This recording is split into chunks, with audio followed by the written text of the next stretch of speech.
Bueno, pues buenas tardes a todos. Hoy damos comienzo y cerramos estas jornadas de Historia de la Iglesia en Andalucía con la ponencia de la doctora Rodríguez Babío. Todos la conocemos. Quien se acerca a la biblioteca de la facultad de esta casa se encuentra siempre con un rostro amable, se encuentra siempre con el pozo de la sabiduría que para nosotros ha sido y es siempre amparo. La doctora Rodríguez Babío es custodia de un gran saber, de ese fondo antiguo y biblioteca que se guarda en esta casa. La doctora Rodríguez Babío vive siempre entre legajos y libros que son materialmente la historia de nuestra Iglesia, de nuestra diócesis. Ella vela y se desvela por ellos, por conservarlos y estudiarlos. Y también es una nota de ella que merece la pena resaltar, que disfruta mostrándolo a los alumnos de esta casa, disfruta enseñando sus investigaciones y lo que ella va descubriendo en esos documentos que pasan por sus manos. Ella además pues es profesora, maestra, podemos decir, de tantos alumnos y teólogos y sacerdotes que de generación en generación, podemos decir, van pasando por esta casa. Maestra sin asignatura, docente sin material, sin un aula y una pizarra, pero que siempre pues a todo aquel que se acerca con alguna duda, alguna consulta, algún consejo, pues ha estado dispuesta a ayudar y aconsejar y enseñar, y eso lo digo yo de primera mano también, ¿no? Eso hace de amparo pues que se realce lo humano, pero también eso humano que va acompañado a lo académico y a su profesión en la investigación. Por tanto, Amparo disfruta trabajando, disfruta enseñando su trabajo, disfruta investigando.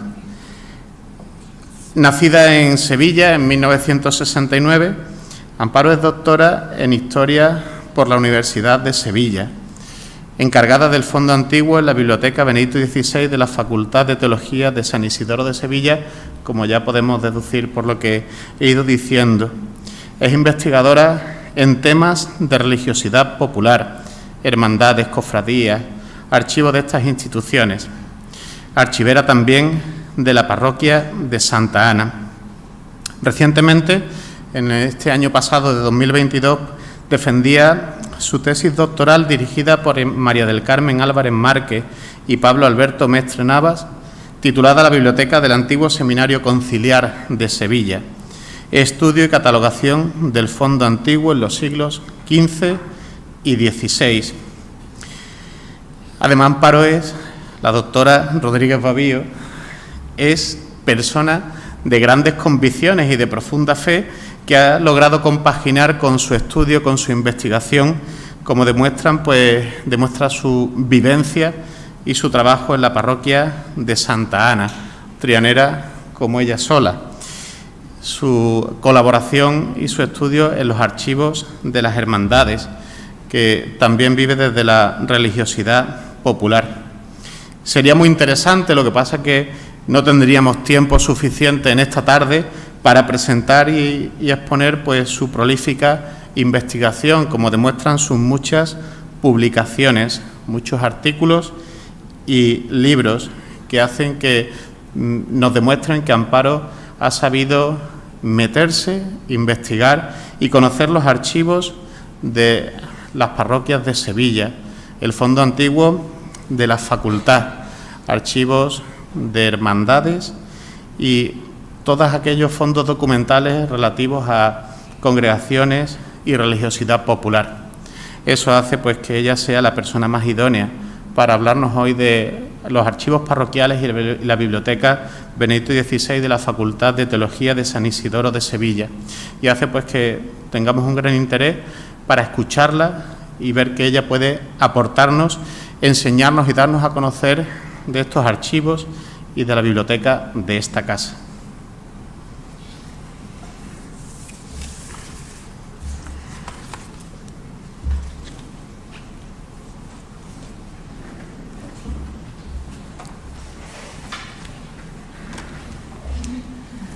Bueno, para mí es una satisfacción el estar hoy aquí con ustedes, porque aparte de que es mi lugar de trabajo y como bien ha dicho Antonio en la presentación, pues disfruto mucho no solo catalogando el Fondo Antiguo, sino también cuando ellos vienen a verme, me preguntan las dudas, me preguntan por los libros. Y eso por una parte, y por otra pues porque a Manolo Martín Riego lo conocí precisamente en todas estas aventuras archivísticas de religiosidad popular. Yo recuerdo que entonces, cuando empecé yo a trabajar aquí, había una asignatura en la que él le mostraba los diferentes tipos de archivos eclesiásticos a los seminaristas, y a mí pues me tocaba siempre enseñar el de mi hermandad del Cristo del Amor, para que ellos vieran también cómo era un archivo de una hermandad, ¿no? Que es una pena que se haya quitado eso, pero bueno, ya que estamos aquí lo voy a reivindicar, que tengáis una asignatura a los seminaristas para valorar el patrimonio archivístico. Por eso digo que estoy muy contenta de estar aquí con ustedes para mostrar también un poco el resultado del trabajo que hacemos, por una parte en el Archivo Parroquial de Santa Ana y por otro pues en la propia biblioteca de la ya ahora Facultad Benedicto XVI. Entonces pues vuelvo a agradecer tanto a Antonio como a Manolo, pues que a Antonio su cariñosa presentación. Es verdad que pasamos mucho tiempo preguntando cosas y orientando cuando son estudiantes, y a Manolo pues por lo dicho, ¿no? Porque también pues le tengo mucho cariño por todas estas aventuras de archivo. El tema de hoy es doble en este sentido. Vamos a hablar de un archivo parroquial, que sería otro tipo de archivo eclesiástico. En los días anteriores hemos hablado de archivos eclesiásticos, digamos, de entidades un poco más extensas, archivos de diócesis, y ahora pues vamos a descender un poquito a la célula, digamos, más pequeñita, a la base, casi podemos decir, de un archivo eclesiástico, que sería un archivo parroquial, ¿no? Para hablar del archivo parroquial, brevemente, pues lo que primero que tenemos que situar es, evidentemente, las parroquias existen pues desde casi la primitiva organización de la Iglesia, pero los archivos parroquiales como tal no tienen una reglamentación, digamos, firme, sino es hasta a partir, o sea, hasta el Concilio de Trento. Es verdad que hay parroquias que conservan libros sacramentales anteriores al siglo XVI, no solo en Andalucía, sino también en España. En la propia parroquia de Santa Ana, el libro más antiguo, que es el primer libro de bautismo, empieza en 1501. Pero el punto de partida, digamos, por tener un hito, pues sería el decreto del Concilio de Trento, que en su sesión 24 pues establece la obligación de tener un libro de registro de los matrimonios en principio, pero que luego se hizo extensivo a los bautismos y a los funerales. Esta disposición del Concilio de Trento en España entraron en vigor por una real provisión de Felipe II del 12 de julio de 1563, donde se establecía pues la obligación de cumplir todo lo que en Trento se había decretado, y podemos decir que esta es la fecha, el punto de partida por tener un hito. Es verdad que ya he comentado pues que si uno se pone a investigar en los sínodos o en los concilios provinciales de las diócesis españolas, hay disposiciones en este sentido que son anteriores a Trento. El mismo Concilio Provincial de Sevilla de 1512 ya comenta un poco la necesidad de tener listados o padrones de los habitantes de la parroquia. Damos un salto grande en el tiempo y el siguiente documento eclesiástico importante para el tema de los archivos sería la Constitución Máxima Vigilantia de Benedicto XIII, que ayer Isabel nos refirió también, se refirió a ella, donde se obliga un poco a tener los archivos más organizados. En Italia, por ejemplo, como también tenían una preocupación más acuciante, pues ya en 1902 la propia Iglesia publica unas normas para la custodia de los archivos y las bibliotecas eclesiásticas, y en 1907 se creaba también, se instaba a los prelados italianos a crear comisarios diocesanos para los archivos.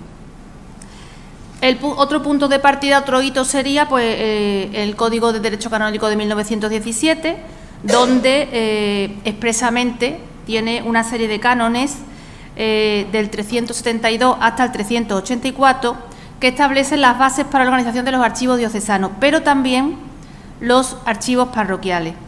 Y en los cánones hay cánones concretos que serían del 470, que habla sobre todo de los archivos parroquiales y de la obligación de que los párrocos tengan los libros en orden y los libros de sacramento. En España tenemos también una circular del 1 de octubre de 1929 del nuncio Monseñor Tedeschini, donde con su preocupación sobre la organización de los archivos eclesiásticos, pues instaba a que el episcopado español crease unos archivos centrales, digamos, donde se depositasen toda la documentación de las parroquias, cosa que entre la circunstancia política española y las diferencias también que existían entre los propios prelados, pues no se llegó a realizar, ¿no?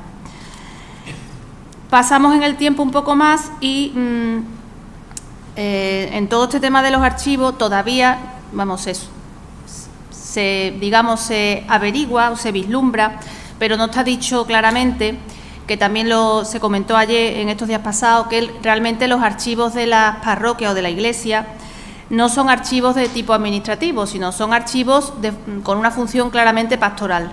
Es verdad que en los documentos que hemos estado ahora mismo comentando no aparece remarcada esa función pastoral, y no será hasta el siglo XX cuando los propios pontífices sean los que hagan hincapié en esta función. El primero de ellos es Pío XII, que instituye en 1955 una pontificia comisión para los archivos eclesiásticos, que Juan XXIII después dota de más contenido, y en el preámbulo pues ya declara el Papa que estos archivos eclesiásticos, tanto los antiguos, él habla de los preciosos depósitos de antiguos documentos, y también los archivos que los italianos denominan corriente, que serían los archivos administrativos, pues que son el testimonio de la vida y la obra de la Iglesia. Aquí ya empezamos a un poquito a hacer hincapié en la función pastoral de los archivos. Función pastoral que luego el Papa Pablo VI, en el discurso del 26 de septiembre de 1963 a los archiveros eclesiásticos, proclama con muchísima más énfasis, hablando de que estos archivos son el testimonio del transitus domini en el mundo, es decir, son el testimonio del paso del Señor en el mundo.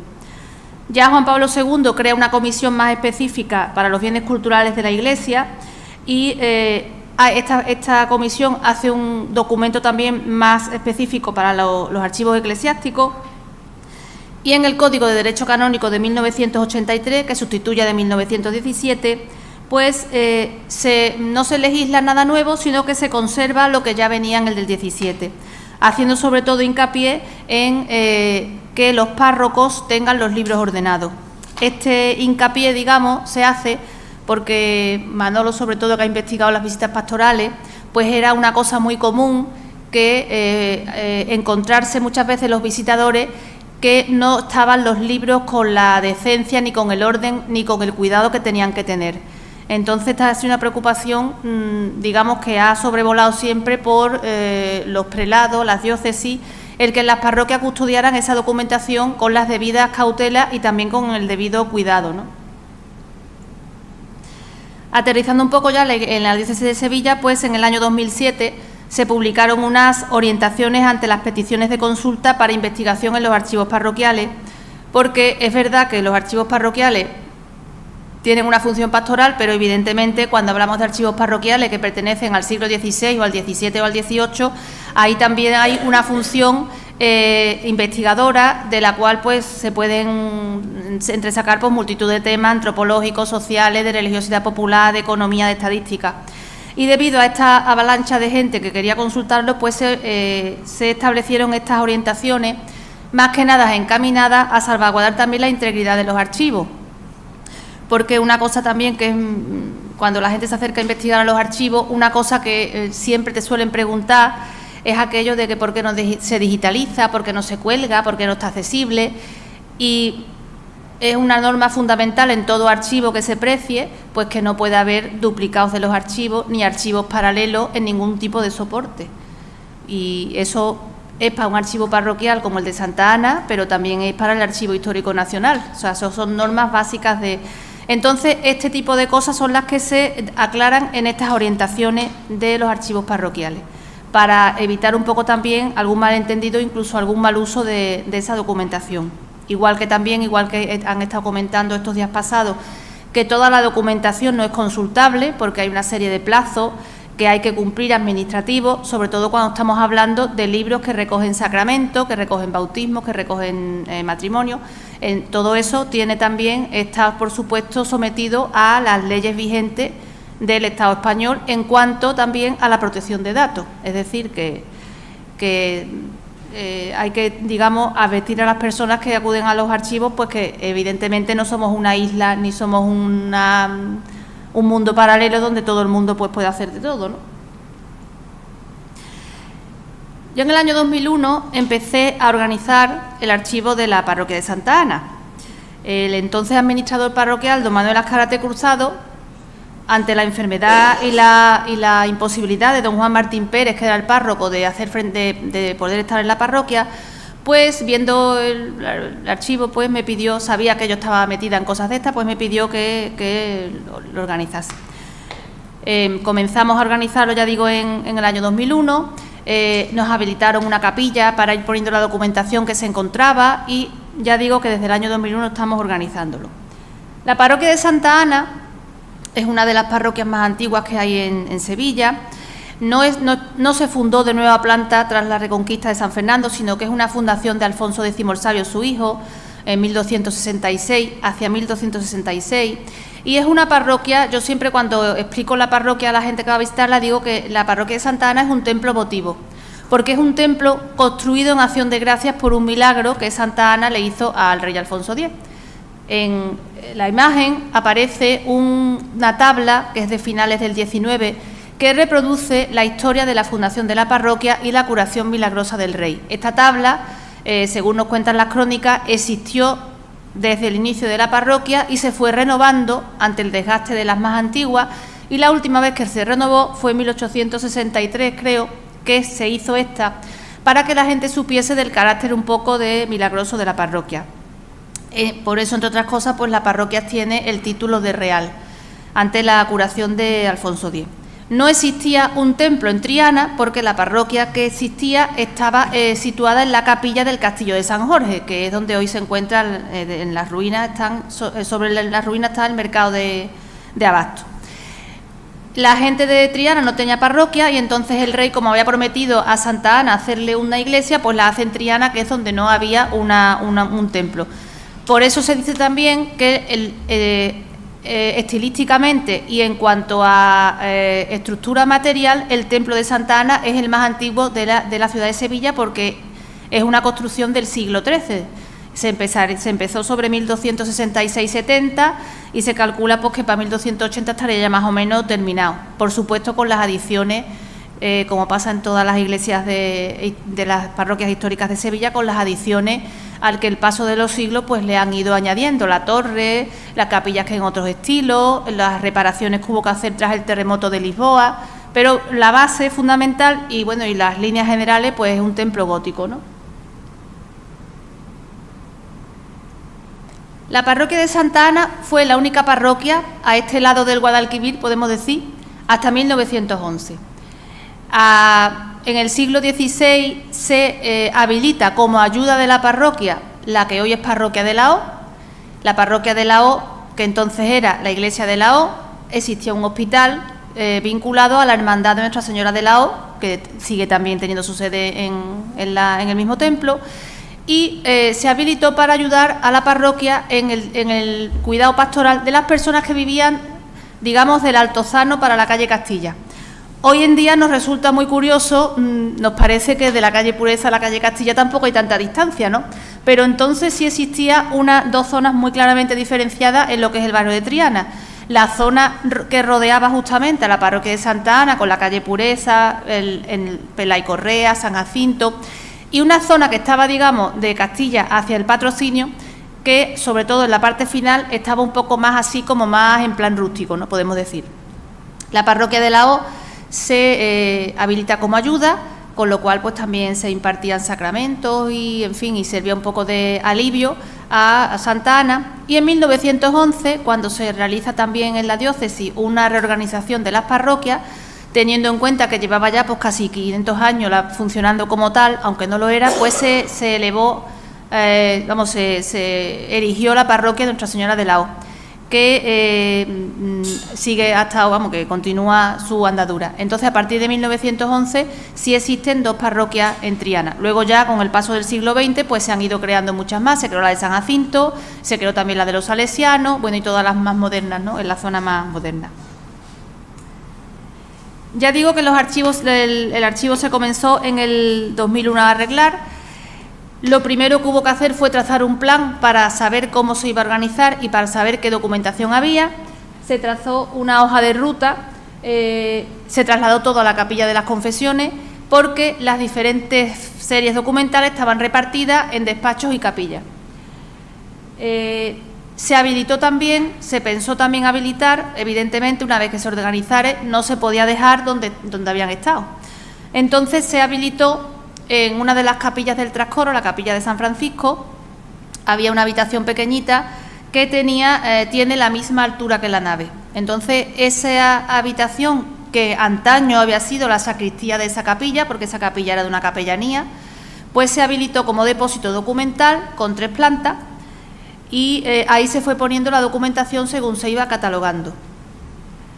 Básicamente se empezó por lo más sencillo. Lo más sencillo, evidentemente, era empezar a organizar la documentación que estaba encuadernada, que en este caso eran los libros de sacramentales, los libros de fábrica, los libros de hermandad y cofradía. Y luego las cajas de legajos de documentación suelta, que estas aparecieron pues en muchos sitios, en muchas de las alacenas de las capillas, cuando se bajó a la crista para organizarla, en la torre también, en el rellano. Esta fue un poquito más, en fin.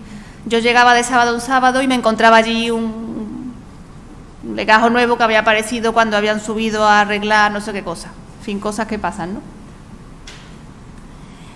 El volumen del archivo a 2019, porque está casi terminado, no se pudo terminar por el tema de la pandemia. El volumen del archivo, básicamente, prácticamente al 95% o el 98% catalogado, serían unos 450 libros, contando en los libros sacramentales y también los libros de fábrica. Los libros de bautismo, como ya he comentado, son los más antiguos, la serie más antigua, comienzan en 1501, los de matrimonio en 1558, los de defunciones en 1664. Los de defunciones comienzan en el libro número 2, porque en este mismo libro número 2 hay una anotación que nos indica que el número 1 se perdió en un incendio fortuito, no de la parroquia, sino de una de las estancias anejas a la parroquia, y no se pudo salvar, no se pudo salvar. Dice la misma nota que aquellas partidas que se pudieron copiar, pues se copiaron en ese libro número 2, pero por lo menos nos avisaron de lo que le pasó. Luego contamos con otra serie también, que serían los libros de fábrica, que empiezan en 1566 y terminan en 1873. Hay que decir que hay una serie de documentos que estaban vinculados a la administración de los bienes parroquiales, que para el siglo XIX prácticamente desaparecen de los archivos parroquiales porque ya no tienen ninguna validez. Cuando las sucesivas desamortizaciones que hay en el siglo XIX, que privan a las parroquias y a los conventos y incluso a cofradías de muchísimos de esos bienes rústicos e inmobiliarios que tenían. Hay una época en la que se intenta recuperar algunos se recupera, otros no, pero básicamente, por lo que yo he visto en la parroquia de Santa Ana, pues prácticamente no se pudo recuperar casi ninguna de esas propiedades que tenían, con lo cual esos documentos dejan de tener una validez administrativa o jurídica y en muchos casos desaparecen, pues porque ya no sirven para el fin para el que habían sido creados. Al no servir, pues se dejan arrumbados en un rincón y bueno, lo que se deja arrumbado en un rincón pues se termina perdiendo, no por desidia, sino porque simplemente ya no valía para nada pues esa escritura de la casa que había en la calle Larga que donó la capellanía de no sé quién, porque es que no servía. Entonces pues muchas veces la desaparición de este tipo de documentos básicamente se debe a que ya pues no tenían ninguna validez. No así los libros sacramentales, que evidentemente las series están completas, es decir, empieza en 1501 y bueno, pues ahora estarán pues hasta 2023, ¿no? Eso sí, están completas todas las series. Bueno, y se me ha olvidado también comentar que después de documentos sueltos hay unas 270 cajas. Ahí en documentos sueltos pues entra de todo, entran testamentos, entran muchos documentos de capellanías, de memorias de misa, de recibos, de pagos, de cualquier cosa que pudiese servir para la vida diaria de la parroquia. Y también los padrones. Los padrones empiezan en 1668, el más antiguo que se ha conservado, y terminan en 1904. No está completa la serie, sino tiene algunos saltos, pero básicamente esos son los que se han conservado. Los padrones pues servían para dividir el barrio, que en el caso de Triana pues era bastante grande, en zonas donde se apuntaba a la gente que vivía en cada casa. Son una fuente, a la parroquia le servía también para el tema de la administración de los sacramentos y también para las comuniones pascuales y todo este tema de cosas, pero hoy en día pues son también una fuente para el estudio de la demografía, de la estadística y de muchísimos temas, ¿no?, que se pueden sacar de ahí. La parroquia de Santa Ana, igual que nos explicaba ayer Isabel, que hay un fondo que es propio de la catedral o del arzobispado, luego hay un montón de fondos que son añadidos. La parroquia de Santa Ana, en el cuadro de clasificación hay que distinguir entre el fondo de la parroquia y después hay 10 fondos que son de instituciones, hermandades, cofradías o congregaciones que están o se han fundado o por circunstancias históricas han ido a parar a la propia parroquia.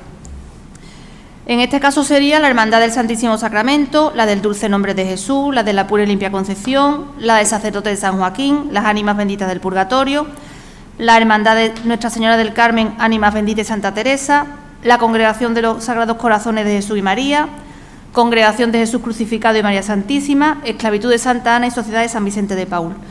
Todos estos 10 fondos se encuentran en la parroquia, en el archivo parroquial por circunstancias diversas, y pues evidentemente tienen muchísima menor documentación, esto hay que decirlo, y también se han organizado, pero no serían fondos propiamente del archivo parroquial porque no los ha generado la parroquia, sino los han generado cada una de las hermandades. He traído también algunas muestras porque estos suelen ser los documentos más vistosos, porque ya sabéis que los libros de regla o los de cuenta pues se adornaban con bastante, en fin, la primera página pues con letras miniadas o con caligrafía bastante bonita.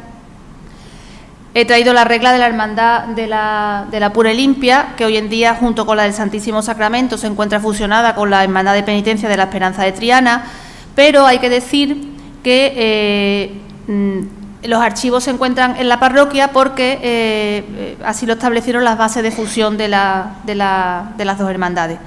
Aparte de que también es una cosa que yo explico siempre, hay que distinguir entre los fondos de las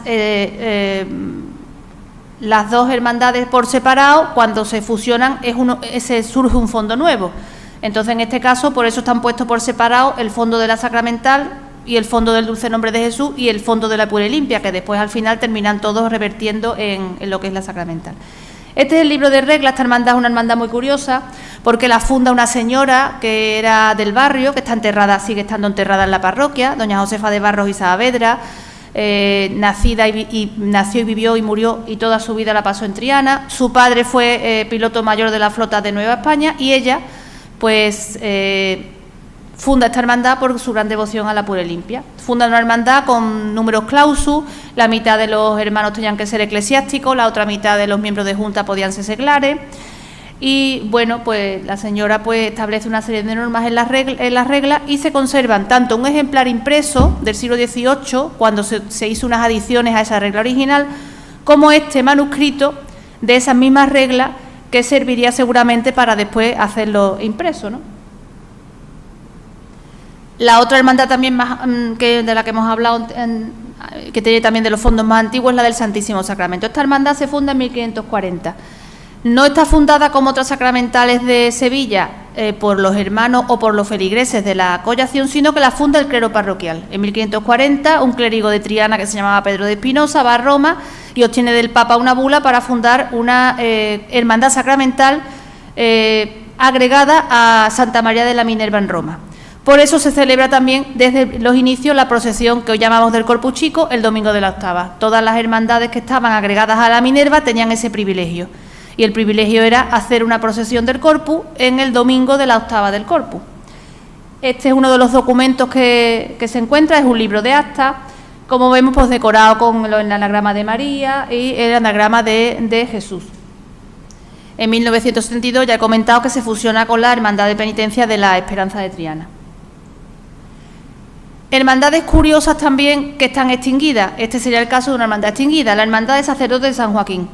Existían otras hermandades de sacerdotes en Sevilla, como la de San Pedro Advíncola, que también se nombró ayer, pero en Triana, que siempre estuvo un poco aparte, no porque nosotros seamos así de originales, sino porque había un puente de barca que dificultaba el paso de una orilla a otra. Hoy en día lo vemos como muy normal, pero claro, cuando te pones a leer e investigar, resulta que si llovía mucho y el nivel del río subía, pues el puente de barca era inseguro, con lo cual no podían pasar ni carros ni personas. Eso sin contar cuando no había riada, que se llevaban el puente se desoltaba o soltaban el puente para que aquello no, y entonces pues se quedaba aislado una parte de la ciudad de otra. Los clérigos de Santa Ana fundan en 1628 una hermandad de sacerdotes, pero en lugar de ponerla bajo la advocación de San Pedro, que normalmente la suelen ponerse porque San Pedro había sido el primer papa, pues como se decía que San Joaquín servía en el templo y San Joaquín era el esposo de Santa Ana, pues en Triana deciden que el titular de la parroquia, de la hermandad, sea San Joaquín. Y entonces también tenemos un fondito bastante curioso sobre esta hermandad de sacerdotes que termina extinguiéndose pues hacia 1840. Razones: cuando la hermandad se funda había 42 clérigos en Santa Ana sirviendo, entre curas, beneficiados, prebendados, capellanes, etcétera, etcétera, y en 1840 pues no había capellanes casi, porque la desamortización había dado con el traste pues todas las capellanías y quedaba muchísimo menos clero, y probablemente esa sea la razón de que se fuera extinguiendo y se fueron dejando de hacer pues los cultos a San Joaquín. Sigue existiendo en la parroquia la capilla de San Joaquín con la imagen titular de Blas Muñoz de Moncada, que se mandó a hacer en 1664. Otra hermandad también que tenía capilla propia, de las más antiguas, sería la de las Ánimas Benditas. Sigue teniendo la capilla a los pies del coro. Hoy en día está puesta allí la Virgen del Carmen, que en principio no tenía nada que ver, porque esa Virgen viene de otro sitio, del Convento de los Remedios. Y esta hermandad, fundada en 1566, tenía por patrón a San Miguel Arcángel, que también se encuentra en la parroquia ahora en otro altar, ¿no? Se extingue también hasta 1860, por las mismas causas, digamos, que hemos hablado. Muchas de estas hermandades tenían libros protocolos donde apuntaban los bienes rústicos urbanos que generaban una serie de rentas con las que mantenían las capillas y no con las que hacían los cultos, aparte de las cuotas o averiguaciones que pagaban los hermanos. Cuando estas rentas se extinguen o desaparecen, pues evidentemente, como no había subvenciones del ayuntamiento, ni había palcos de Semana Santa, ni estas cosas que hay ahora, pues evidentemente esas hermandades terminan por extinguirse porque simplemente pues no pueden hacer frente a los costes que supone el mantenimiento incluso hasta de sus capillas. Ventaja de la extinción, pues que como los documentos se quedaron allí guardaditos, pues bueno, pues eso también ha hecho que en parte conservemos estos testimonios.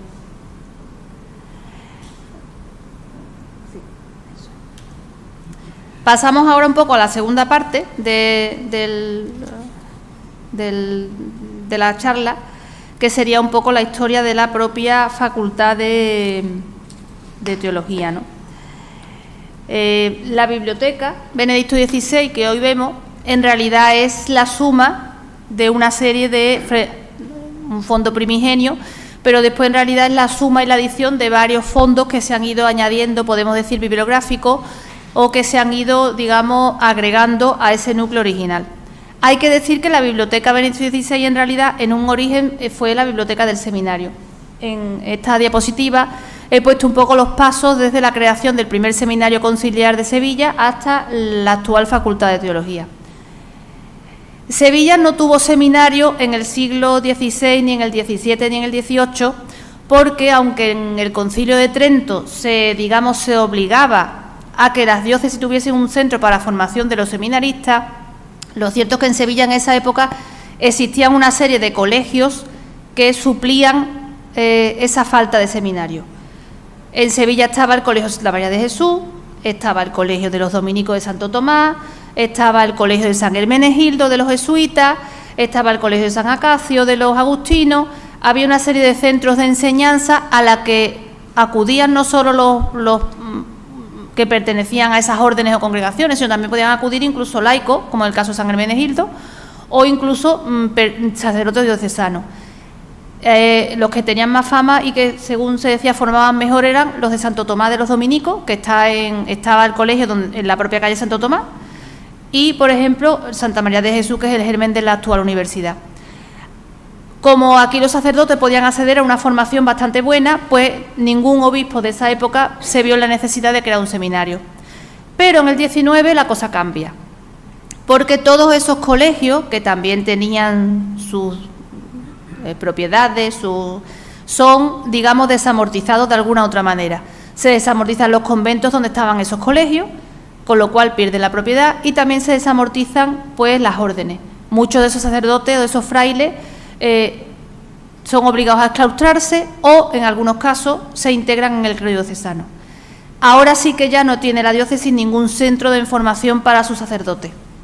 Entonces se decide fundar un seminario y se funda, por una serie de circunstancias que es bastante largo y no voy a contar aquí, se funda en 1831 a través de una manda testamentaria en Sanlúcar de Barrameda, que entonces pues pertenecía a la archidiócesis de Sevilla, no existían las demás diócesis que hay ahora, ¿no? Se funda y se pone bajo la advocación San Francisco Javier, que es el nombre del obispo que, digamos, lo crea. Cuando, por una serie de problemas con el Estado, son obligados a cerrar ese seminario de Sanlúcar, pues se traslada a lo que es Sevilla, en la sede del Colegio Santa María de Jesús, y se funda el Seminario Conciliar de San Isidoro y San Francisco Javier. San Isidoro por razones obvias y San Francisco Javier pues se deja un poco en testimonio de ese primer seminario que había existido en Sanlúcar. Este seminario se traslada, cuando muere la infanta María Luisa, al Palacio de San Telmo, donde está pues hasta bien entrado el siglo XX. En 1999 se traslada ya al edificio en el que estamos, con el Centro de Estudios Teológicos, y ya en el 2019 pues este Centro de Estudios Teológicos deriva en Facultad de Teología, y esa es un poco la línea en el tiempo, ¿no? La línea de tiempo de la biblioteca. He comentado que se funda en 1831 en Sanlúcar de Barrameda. No existe el lugar donde se fundaron las casas en las que se fundó, porque posteriormente esas casas de la calle Caballeros de Sanlúcar las compra el duque de Montpensier y levanta sobre ellas el Palacio del Botánico, pero bueno, el sitio existe, el lugar. Y de esta biblioteca, ya he dicho antes Antonio que mi tesis versa sobre el fondo más antiguo de la biblioteca. Queda un inventario que tuvo que hacerse precisamente con el motivo de la extinción del seminario. Se obliga a que se haga un inventario de bienes, y en el inventario de bienes pues aparece también un inventario de la biblioteca, que se hace en 1847. Este inventario se encuentra en el archivo del arzobispado. Haciendo un recuento de los volúmenes que existían en ese seminario, nos salen que tenían una biblioteca de unos 1.365 volúmenes, de los cuales ninguno era del 16. Sin embargo, sí han quedado en la biblioteca de Benedicto XVI pues los ejemplares del 18 y del 19. En los propios estatutos del seminario de Sanlúcar venía recogido alguna serie de capítulos sobre las condiciones que tenía que tener la biblioteca.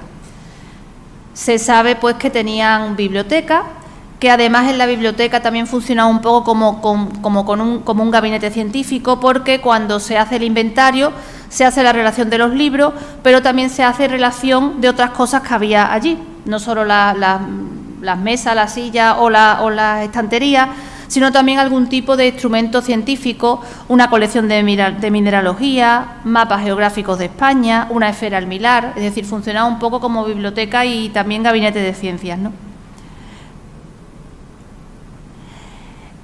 No sabemos, como no existen las casas físicamente donde estaba situado el seminario de Sanlúcar, no sabemos cómo pudo estar organizada físicamente la biblioteca.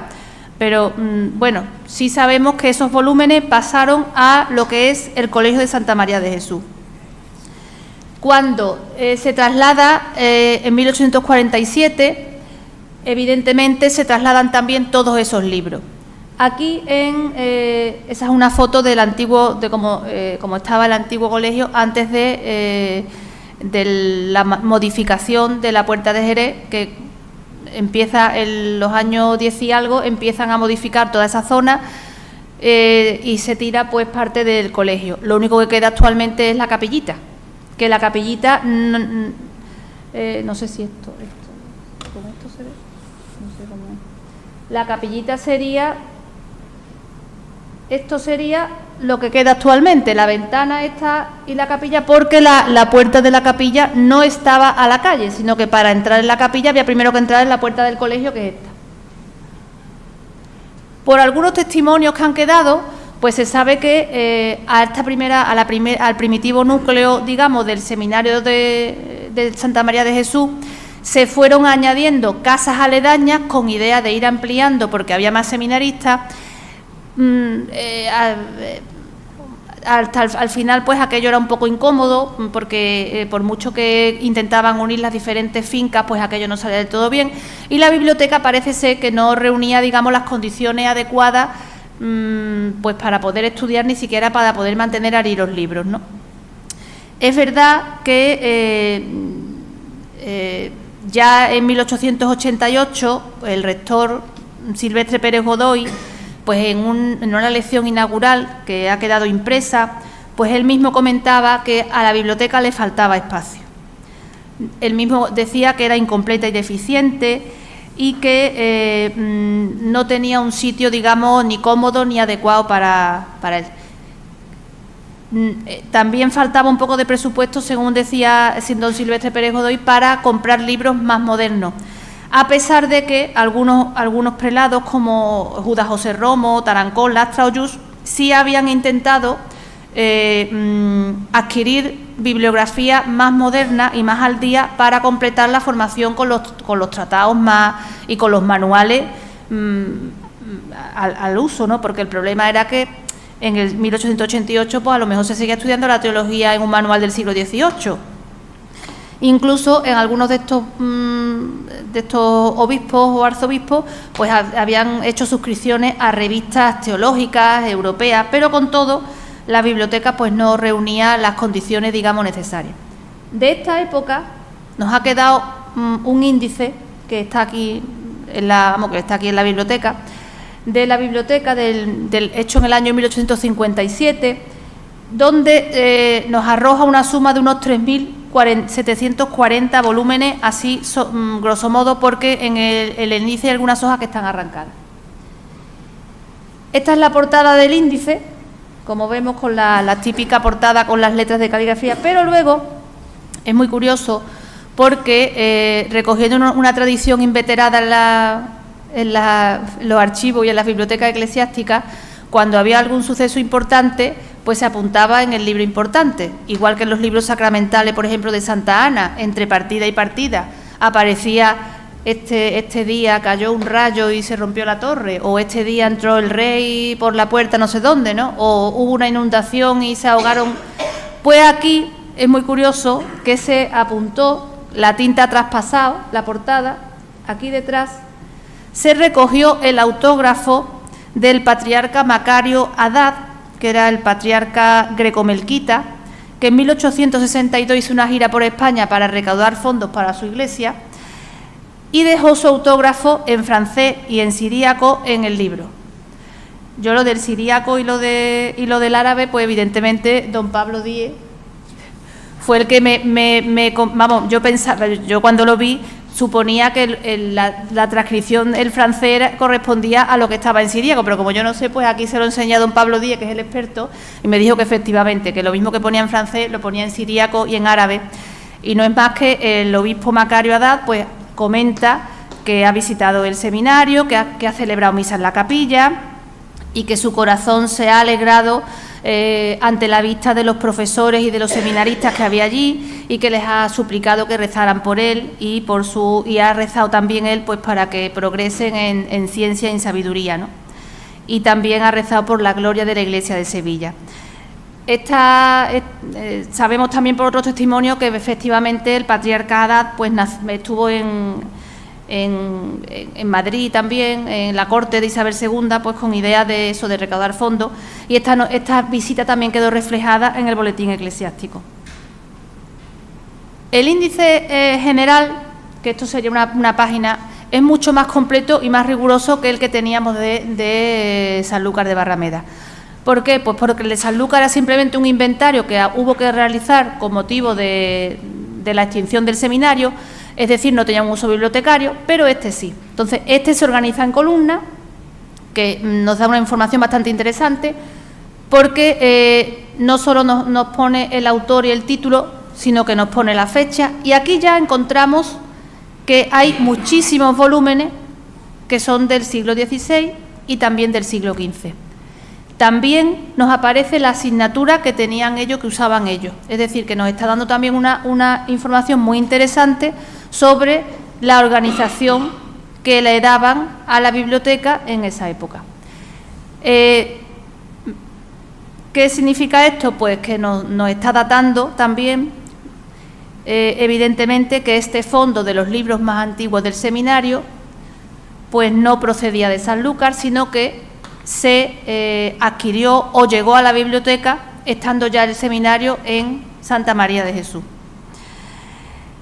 Evidentemente se recogen también muchísimos más libros del 18, del 19, en fin, también alguna reseña de alguna publicación periódica. Pero es interesante porque una de las dudas que yo me planteaba al hacer la tesis era de dónde procedía o cuándo había llegado ese fondo tan antiguo, que evidentemente no podía provenir de ningún seminario, del seminario antiguo, porque no existía, ¿no? La siguiente etapa digamos, en la historia del seminario de Sevilla sería la donación que hace la infanta María Luisa, la duquesa de Montpensier, de su palacio de San Telmo, por testamento, pues lo deja a la iglesia de Sevilla para seminario. Ella fallece en 1897, la entrega, digamos, solemne se hace en 1899 y en 1900, pues el arzobispo Marcelo Espínola pues encomienda a Juan Talavera que adecue lo que era el palacio para lo que es un seminario. Y efectivamente pues se hacen una serie de reformas en los patios para dar cabida pues a todo lo que eran no solo las habitaciones de los seminaristas, sino también al personal auxiliar que entonces vivía también allí, pues tipo cocinero y todo este tipo de cosas, ¿no? La biblioteca ya ocupa un sitio, digamos, mucho más decentito que el que tenía en Santa María de Jesús, porque aquí tiene ya un espacio mucho más amplio. Esta es una de las pocas fotos que he podido localizar. Se situaba en la torre suroeste y ocupaba una crujía entera.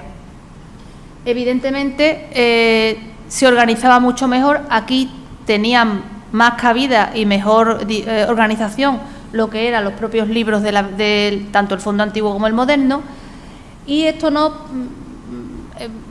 las asignaturas antiguas que todavía aparecen y que gran parte del fondo antiguo tiene hoy en día, pues es heredada de la que se le dio en San Telmo. En aquella época, pues lo que se usaba era una asignatura alfanumérica, combinaba un número romano con dos números. Cada, digamos, testero, cada estantería tenía un número romano, dentro de esa estantería cada balda tenía otro número y dentro de cada balda cada libro tenía su orden. Entonces, pues sería, por ejemplo, el número 2 romano, el libro X, la asignatura del 2 romano, 3, es decir, estaba la balda 3 y era el número 10 de esa balda. Entonces, esa asignatura era la que se usaba y, de hecho, la mayoría del fondo antiguo, que todavía no me ha dado tiempo de catalogar, pues la sigue teniendo, ¿no? La biblioteca tenía unas buenas condiciones digamos, pero como nadie está libre de peligro, pues en 1952 se produjo un incendio en San Telmo que afectó a la biblioteca. Quedan estas fotos recogidas de la prensa local, porque claro, evidentemente aquello fue una cosa bastante traumática, ¿no? Mi madre recuerda, por ejemplo, que ella, porque fue un domingo, que saliendo de misa alguien dijo, está ardiendo San Telmo, y se fueron todo el mundo para allá a ver lo que pasaba, ¿no? Y evidentemente tenía unos 10 o 12 años, pues recuerda a la gente sacando los libros de la biblioteca, los bomberos, con los medios que pudieron tener. Los libros se apilaron en el patio, pero también se apilaron algunos en la calle, y alguno pues se perdió, ¿no? Evidentemente se hizo lo mejor que pudo y con el mayor cariño del mundo, pero bueno, algunos libros pues quedaron bastante destrozados, ¿no? por la manera de sacarlos de allí, pero bueno, era lo que se hizo lo que se pudo. En los boletines de la diócesis queda recogido que los domingos subsiguientes el cardenal Segura realizó una colecta entre las parroquias de la diócesis para intentar paliar y para poder arreglar lo que el fuego había estropeado tanto en el edificio como en la biblioteca. El siguiente, digamos, paso en la historia de la biblioteca sigue estando en San Telmo, sería la creación en 1969 del Centro de Estudios Teológicos. Un poco también, pues, con toda la nueva manera de organizarse que se deriva del Concilio Vaticano II, pues el cardenal Bueno Monreal decide crear el Centro de Estudios Teológicos en 1969. Físicamente, una institución que seguía situada en el propio Palacio de San Telmo, pero jurídicamente ya es otra institución diferente al seminario. En 1970 es cuando se crea la biblioteca, y la biblioteca del Centro de Estudios Teológicos lo que hace es recoger los fondos de la biblioteca del seminario. En los mismos estatutos del centro de estudios, pues se recogía la figura del bibliotecario. Se decía pues que tenía que estar elegido por la comisión ejecutiva, ratificado su nombramiento por un consejero delegado, que tenía que ser elegido cada 3 años, y sus funciones fundamentales serían ejecutar los mandatos de la comisión de biblioteca. Había una comisión de biblioteca que era la que decidía un poco pues la política de adquisiciones, y después también pues presentar los informes de la biblioteca, los gastos que se pudiesen originar de su mantenimiento y también, por supuesto, las propuestas editoriales, ¿no?, para comprar los libros. El Centro de Estudios Teológicos, aunque en los estatutos pues se hablaba de nombrar un bibliotecario, es verdad que no se nombra hasta 1973. Aquí me ha pasado cuando en este momento investigaba este apartado para la tesis un poco por la historia de la biblioteca, lo que suele pasar con la documentación que es más reciente, pues que no aparecía en ningún sitio ni quién era el bibliotecario, ni si había un nombramiento oficial. Entonces, pues preguntando a los sacerdotes, digamos, que estudiaron y que vivieron esa época, pues parece ser que uno de los primeros que se ocupó de la biblioteca fue don Juan Guillén, que canónigo de la catedral, que también era profesor del Centro de Estudios Teológicos y un poco el que se ocupó de ello. Yo siempre, cuando también algunas veces que doy algunas charlas en las parroquias o en las hermandades sobre los archivos, digo siempre lo mismo. Hay que intentar conservar todo, porque no es normal que tengamos la nómina de la Junta de Gobierno de 1643 y la del año 2004 no aparezca. Entonces hay que tener cuidado, todo es importante, y entonces pues eso, no podemos conocer al bibliotecario del siglo XVII y no saber quién estaba en 1982 de bibliotecario, pero estas cosas pasan, ¿no? En 1990 se incorpora como bibliotecario don Fernando Camacho Acosta, al que quiero hacer especial mención de él, porque es el bibliotecario que yo conocí cuando entré a trabajar aquí, y también por su propia personalidad. Fernando Camacho pues era profesor también de Sagrada Escritura, de Evangelio Sinóptico, era biblista y también era una persona, yo siempre digo que era sabio y bueno por este orden. Inolvidable para mí, porque fue quien precisamente me animó a hacer esta tesis, porque él sabía la riqueza que guardaba en fondo antiguo la biblioteca, pero por medios materiales pues no se había realizado ninguna catalogación moderna, y realmente lo único que había era un fichero manual, que la mitad de las fichas faltaban, y entonces no se sabía lo que era, y cuando yo entré a trabajar, que estaba buscando tema de tesis, pues él me lo sugirió. Él fue también el que fue dotando a la biblioteca, también paralelamente a que el Centro de Estudios Teológicos, pues poquito a poco, pues pudo tener un presupuesto más grande. Él fue el que fue dotando a la biblioteca de más medios materiales, precisamente para poderla tener mucho más organizada. Es verdad que en San Telmo pues se tenían los medios que se podían. Pensemos que estábamos en un edificio más antiguo. Yo no conocí San Telmo, yo empecé a trabajar cuando hacía un año se habían trasladado aquí al edificio nuevo, pero es verdad que había bastantes limitaciones materiales, no ya por falta de presupuesto, sino por las limitaciones materiales de tipo, pues es que no podíamos enchufar 3 cosas en un mismo enchufe, porque claro, las instalaciones eléctricas pues eran de eso, de cuando la infanta María Luisa donó aquello, ¿no? Entonces, pues es verdad que él poco a poco fue el que un poco con su entusiasmo, ¿no?, y con su sabiduría, fue empezando un poco a intentar que la biblioteca se dotara de más medios. Él fue bibliotecario hasta el año 2018, en que desgraciadamente falleció, y bueno, yo siempre lo recuerdo porque tengo muy buenos directores de biblioteca ahora, pero para mí Fernando es especial y he querido precisamente hacer esta mención de él, ¿no? En el curso 99-2000 pues se traslada el Centro de Estudios Teológicos y el seminario se trasladan a un nuevo edificio que es en el que nos encontramos, situado en la Avenida de la Palmera. El Palacio de San Telmo pues estaba bastante deteriorado, era costoso de mantener y se llega a un acuerdo con el presidente de la Junta de Andalucía, que entonces era don José Rodríguez de la Borbolla, entre él y entre don Carlos Amigo Vallejo, nuestro cardenal, y se cede San Telmo a lo que era la Junta de Andalucía, y a cambio pues se construye este edificio, el seminario y una serie también de complejos. Desde un principio, evidentemente, se proyectó que el nuevo complejo, la parte académica, que es la que estamos, pues tuviese una biblioteca. De hecho, la biblioteca pues se contempló, ya digo, desde los inicios, una biblioteca con 690 metros cuadrados de superficie, incluyendo una sala de lectura, unos depósitos de libros adecuados y unos despachos. El traslado, ya digo, se había hecho cuando yo llegué aquí a trabajar, pero claro, el cambio fue bastante importante. No solo ya porque era un edificio más moderno, donde se podían tener pues los ordenadores, sino también porque los depósitos ya estaban adecuados a lo que es un fondo antiguo en condiciones, un depósito climatizado, con los muebles compactos, con lo cual se ahorraba más el espacio. Y también coincidiendo con el traslado, pues fue cuando entré yo a trabajar, porque también se empezó a dotar de más personal a la biblioteca. A mí en concreto pues me encomendaron el fondo antiguo, ¿no?, que es con lo que estoy trabajando desde entonces, ¿no? Esta es una vista de la sala de lectura. La base de datos inicial que teníamos entonces era una base de datos que no era propia de biblioteca, era una base de datos normal que se llamaba Gnosis, con lo cual no se podían aplicar las normas de catalogación internacionales para el ámbito de las bibliotecas, que serían las ISBD y las ISBD-A para el fondo antiguo. Pero en 2012 ya pues se decide comprar un programa en lo que llamamos formato MARC, que es un formato informático creado ex professo para bibliotecas. Con lo cual quiere decir que ya se podían aplicar las reglas de catalogación de una manera mucho más rigurosa y sobre todo pues ponernos un poco al nivel de los demás estándares de instituciones que tuviesen pues el volumen no solo de fondo antiguo sino también de fondo moderno que tenemos aquí.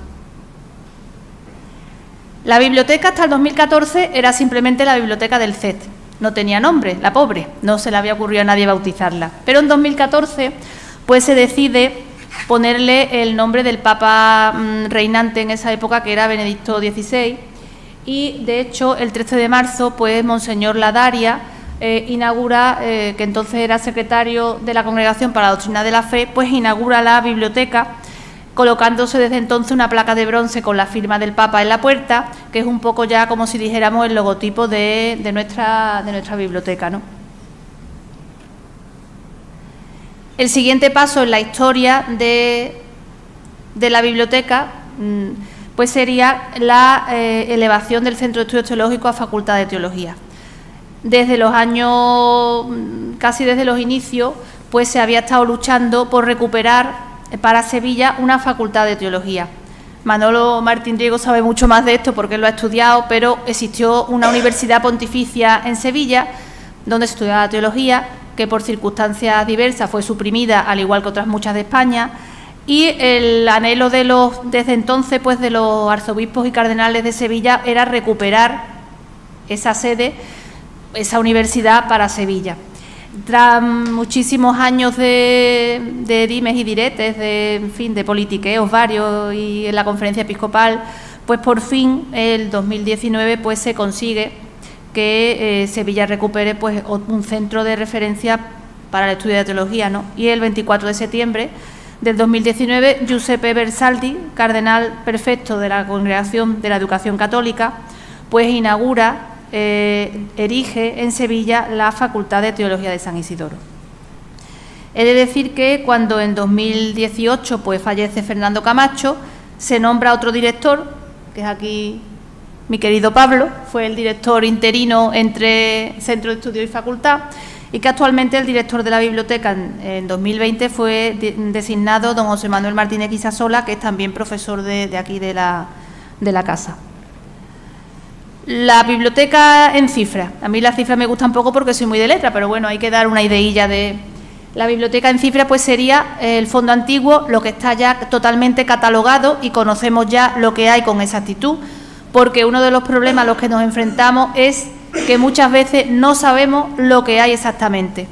¿Por qué? Pues por lo que estamos comentando, porque los catálogos antiguos están incompletos, porque faltan fichas. Entonces, hay veces que tú dices, pues habrá unos tantos mil de lo que sea, porque no se ha podido cuantificar. Lo que ya está completamente catalogado, que es el objeto de mi tesis doctoral, sería el fondo del siglo XV y del XVI. Siglo XV lo componen, es un fondo pequeñito, pero yo estoy muy orgullosa de él. Son 4 incunables, que son en realidad 2 obras, La lógica de Alberto Magno y un diccionario de latín de Bercorius. Y después tenemos del fondo del 16, contando los postincunables y los impresos ya más corrientes, pues unos 495 impresos. El 17, el 18 y el 19 están catalogándose.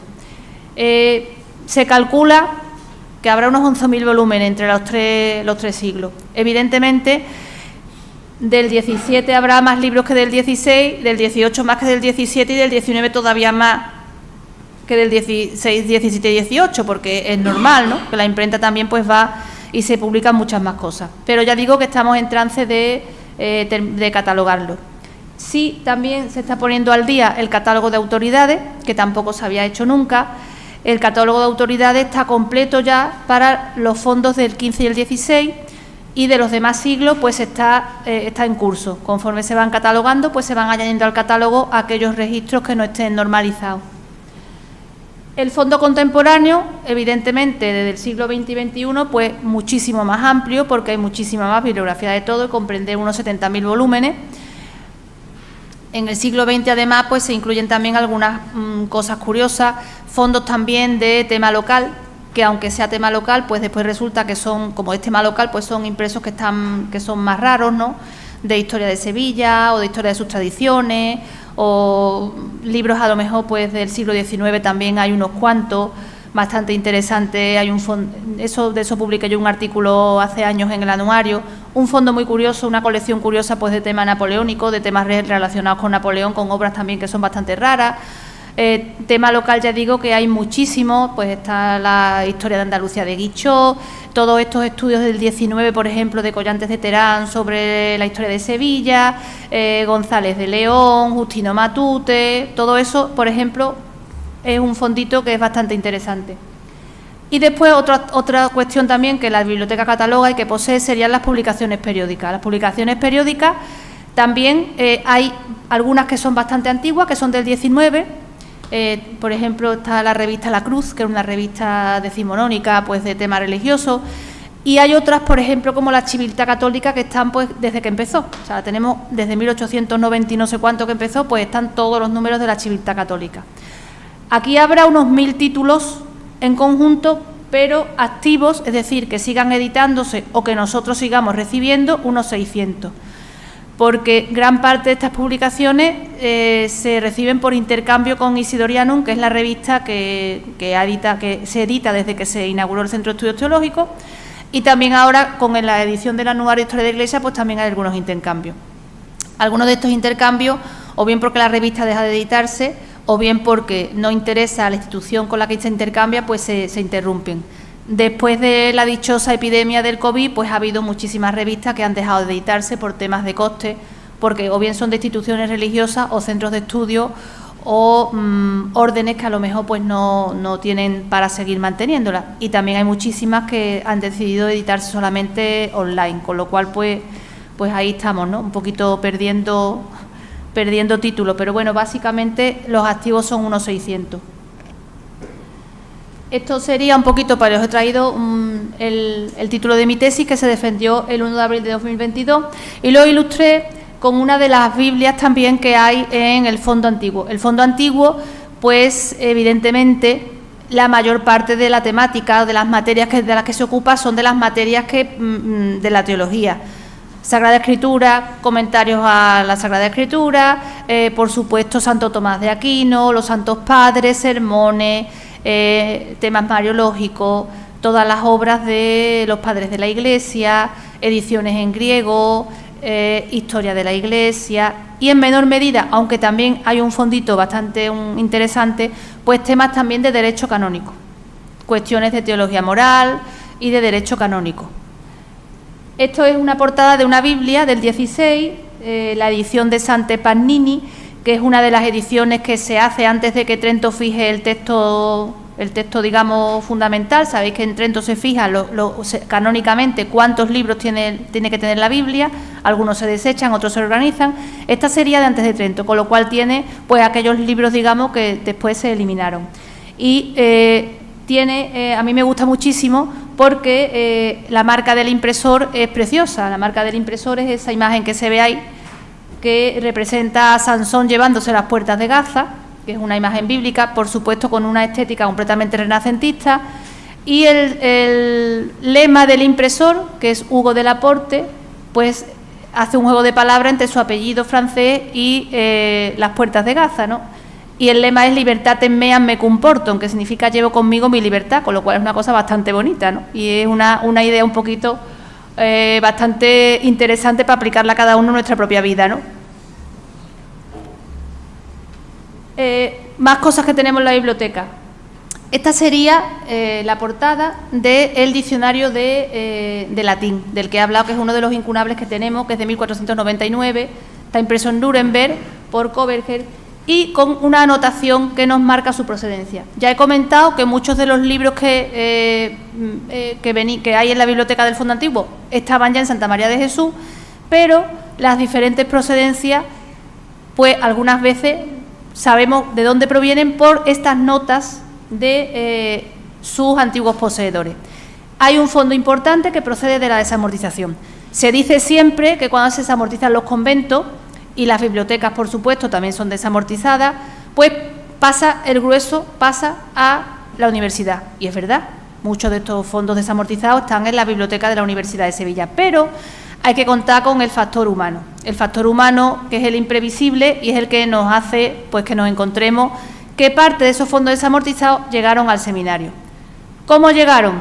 Ya he comentado que muchos de estos frailes se exclaustraron, volvieron a la vida civil, pero hubo otros que se integraron en el clero diocesano. ¿Quién te dice a ti que, por ejemplo, el padre Miguel Mijares, ¿no?, que es uno de los capuchinos, que fue capuchino exclaustrado, párroco de Santa Ana, pues cuando se exclaustró no se llevó los libros que había en su celda, que eran de la biblioteca conventual? ¿Quién te dice a ti que este otro sacerdote, que era franciscano, no hizo lo mismo y cuando murió dejó sus libros al seminario? Pues hay muchísimos de ellos. Algunos también, algunos no tienen nombre, solamente nos dicen que son de la librería del convento de San Antonio, de San Francisco, del colegio de San Hermenegildo, pero otros sí tienen nombre de sus poseedores. Uno de los que más me sale y que ya casi parece que lo conozco, de tanto como me salen sus libros, es un fraile del convento de los Jerónimos de Bornos, Fray Juan del Rosario Camacho, que ponía su nombre en la portada, en la contraportada y en la última hoja, con lo cual el hombre debía ser o muy agonía o debían gustarle mucho los libros. Y ya digo que, por ejemplo, nos encontramos que gran parte de esos libros, de ese fondito antiguo, pues proviene de estas bibliotecas de conventos desamortizados. Hay algunos más que otros, pero básicamente hay una serie de ellos que después de tantos años aquí trabajando, pues ya los tengo más o menos localizados.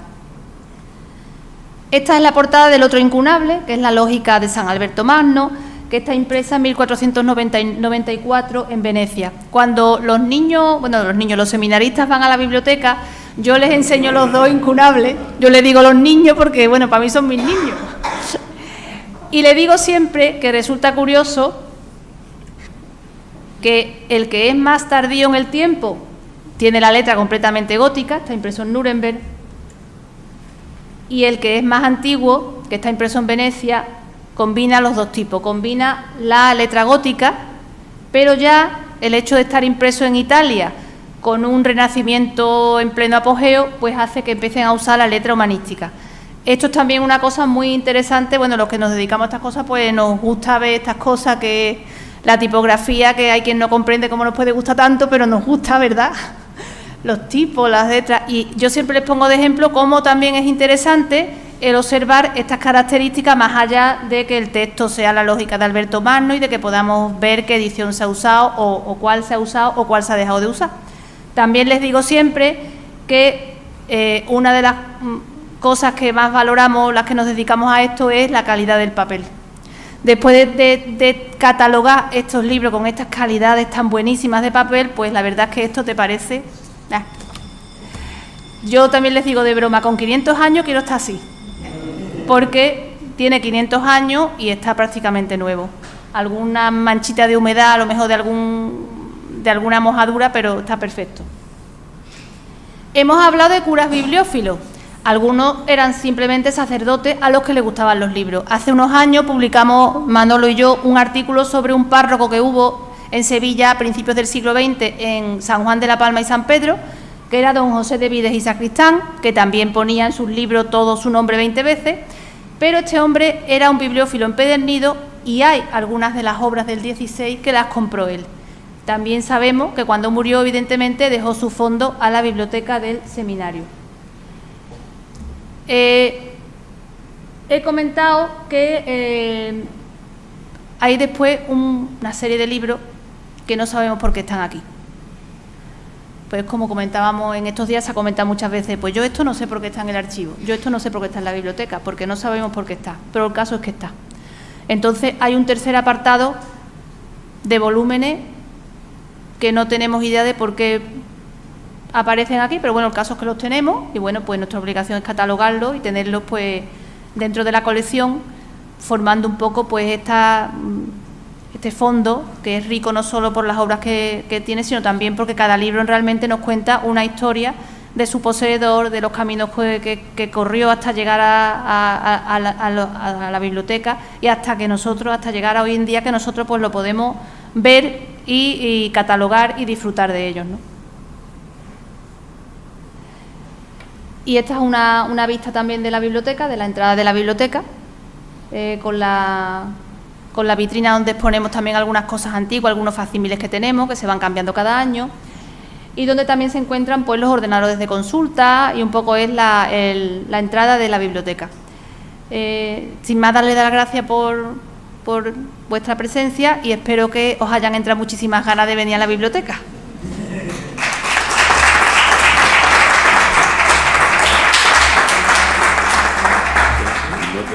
Pregunta porque vamos a hacer dos o tres cositas. Vale, Te quedas sentada. Que me quedo aquí, vale. Bueno, terminamos, si os parece a ustedes bien, agradeciendo una serie de cosas y después mi compañero de la facultad, que tiene cargo, dignidad, pues clausura la jornada. Cuando yo estaba ahí sentado anotando lo que tú ibas diciendo, aparte de que has narrado gran parte de mi historia y de compañeros míos, me he emocionado con Fernando Camacho, que era de mi curso, como eres joven, sin duda, me nacía un sentimiento de gratitud impresionante a las personas que se dedican a estos trabajos. ¿Estaban ustedes ahí al lado? Y en mí había una corriente de gratitud por las horas que echáis en estos sitios. Nosotros podemos investigar porque ustedes antes han hecho una labor serena, callada, benedictina, que no se conoce. Se pueden publicar inventarios, catálogos, 200.000 cosas, pero no hay dinero en el mundo ni gratitud con que pagaros vuestro esfuerzo y vuestro trabajo. Ustedes saben las horas que yo eché allí en Palacio y las horas que yo eché aquí, y espero que me queden todavía más de las que he echado. Y incluso aquí que está el archivero de la parroquia de Castilla del Campo, que es un archivo muy pequeño y él investiga también, pues sabe muy bien de lo que estoy hablando. Yo quisiera agradeceros públicamente vuestro esfuerzo, vuestro trabajo y mi gratitud por delante. Y ahora es cuando yo tengo muy claro, porque yo a lo mejor no he querido dedicarme al mundo del archivo, porque no hubiera publicado nada, de nada, de nada. Es decir, que cuando ponen en algún sitio, ponen Martín Riego, hay que ver detrás a Isabel, a Pilar, a Nuria, a ti, y entonces, sin duda, eso es importante. Son dos vocaciones distintas, pero nosotros, sin ustedes, no podríamos hacer nada. Así que mi gratitud y mi oración constante, que es la mejor forma de agradecer. También la gratitud a la Cátedra de Historia de la Iglesia, Beato Cardenal Espínola. Hoy Leonardo, que es el secretario, no ha podido venir porque bueno, tenemos una serie de menesteres, ¿no?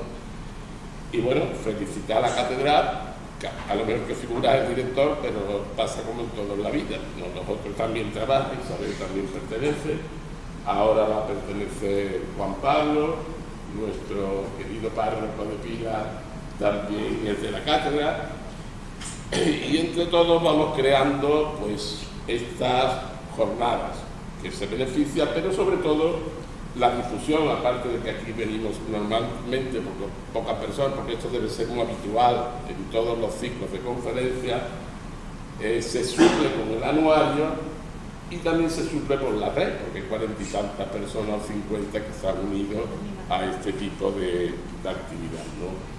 Así que muchas gracias. El anuario, si Dios quiere, que querrá, claro está, pues en junio está en la calle, lo tendrán todos ustedes, ya es el volumen 16. Yo recuerdo cuando se creó, dijeron algunos, bueno Manolo, hasta el 2 estará tú, ¿no?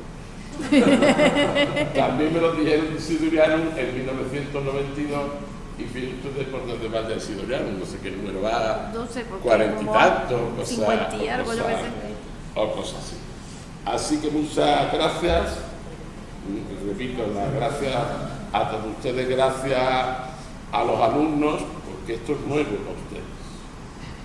Y gracias que le haya Amparo, porque me ha hecho recordar la biblioteca del seminario de San Telmo, todos los datos que has ido dando, y yo he echado allí casi los dientes, ¿no? Y entonces, muchísimas gracias, y sobre todo gracias a ustedes por su asistencia, por su amabilidad, por su afecto y porque gente como ustedes nos hacen a los demás trabajar y poner nuestra vida al servicio de la sociedad, que es una forma excelente de amar a la Iglesia de Sevilla. No solo se le ama desde los puestos, se le ama desde estos sitios. Ustedes están haciendo historia de la Iglesia y difundiendo la fe. Para que vean ustedes, se ha hablado de la función pastoral del archivo. Nos ha hablado con Pablo VI de Transitus Domini, del paso del Señor por la historia. Y esos libros que manejamos, esos datos, esos incunables, esos libros parroquiales, esos libros catedralicios, reflejan la fe de un pueblo tal como ese pueblo la vivió. Y se puede hacer historia de la Iglesia porque archiveros y demás hacen esta labor. Muchísimas gracias y ya consultaremos ver cuál sería el 17. A ver por dónde metemos esa jornada y vamos a ampliar el abanico de la cátedra con un grupo de personas que puede posiblemente entrar.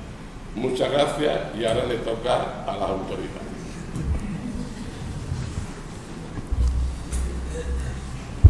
Bueno, la autoridad es vicaria en este caso, no es el decano. O sea que...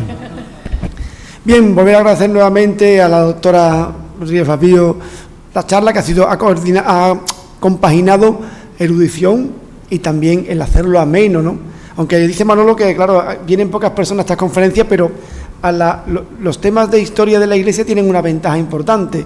Si son charlas de teología, dice, bueno, me gustará la ponencia, no me gustará, pero esto es como las patatas fritas, que a todo el mundo le gusta la historia. Y Y evocar el pasado es una cosa que es raro una persona que no le atraiga, ¿no? Por lo menos esa ventaja siempre la tenéis. Nuevamente muchas gracias y bueno, pues cerramos ya el acto, ¿no? Si os parece bien, pues cerramos con una oración, ¿no? Rezamos, Padre. Perfecto. Padre nuestro que estás en el cielo, santificado sea tu nombre, venga a nosotros tu reino, hágase tu voluntad en la tierra como en el cielo.